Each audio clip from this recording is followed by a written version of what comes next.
মুন্সিগঞ্জ এক আসনে বিএনপির মনোনীত প্রার্থী শেখ মোহাম্মদ আবদুল্লাহর পক্ষে ধানের শীষের নির্বাচনী প্রচারণা জোরদার করা হয়েছে। এর অংশ হিসেবে শ্রীনগর উপজেলার কবুতরখোলা গ্রামে একটি উঠান বৈঠক অনুষ্ঠিত হয়। বৈঠকে নেতাকর্মীরা ভোটারদের সঙ্গে মতবিনিময় করেন এবং দলীয় বার্তা তুলে ধরেন। অনুষ্ঠানে স্থানীয় এবং জেলা পর্যায়ের নেতারা বক্তব্য রাখেন। খাদিজা আক্তারের প্রতিবেদনে দেখুন বিস্তারিত।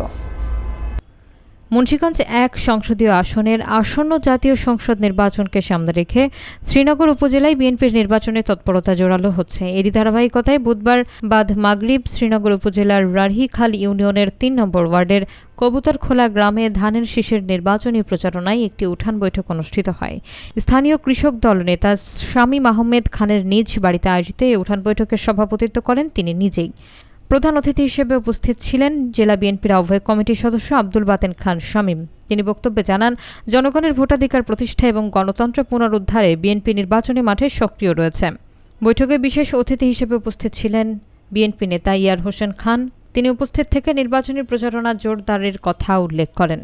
অনুষ্ঠানটি সঞ্চালনা করেন স্থানীয় বিএনপি নেতা মিরাজ হোসেন। আরও উপস্থিত ছিলেন বিএনপির নেতাকর্মীদের মধ্যে ওয়াহিদুজ্জামান মোল্লা, আব্দুল কাইয়ুম, আতিকুর রহমান ভিস্তি এবং নজরুল ইসলাম ভিস্তি সহ অনেকেই।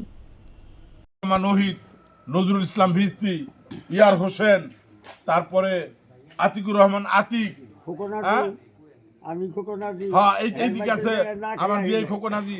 ভোট দিয়ে ধানের শীষকে জয়যুক্ত আল্লাহ যদি করায়া আমরা দেখাই দেব যে আব্দুল্লাহ ভাইয়ের ধানের শীষ। ইনশাআল্লাহ আপনারা সবাই আছেন তো আমাদের সাথে? আপনারা একটা ইয়াং ছিল, ধরেন আমি জেল খাটছি প্রায় 3 বছরের মতো। আচ্ছা, সেটা অন্য জিনিস, খাটছি, ছাত্র রাজনীতি করছি, এই কারণে জেলে গেছি, বিভিন্ন সময় জেলে গেছি।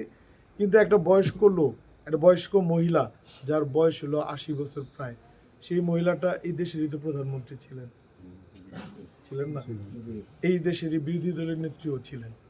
তো তার অপরাধ যদি মনে করেন হয়ে থাকে, তাহলে এই বয়সে কি তাদের জেলে দেওয়া উচিত? একটা সম্মানিত মানুষকেই সেভাবে অসম্মান করে ভাই।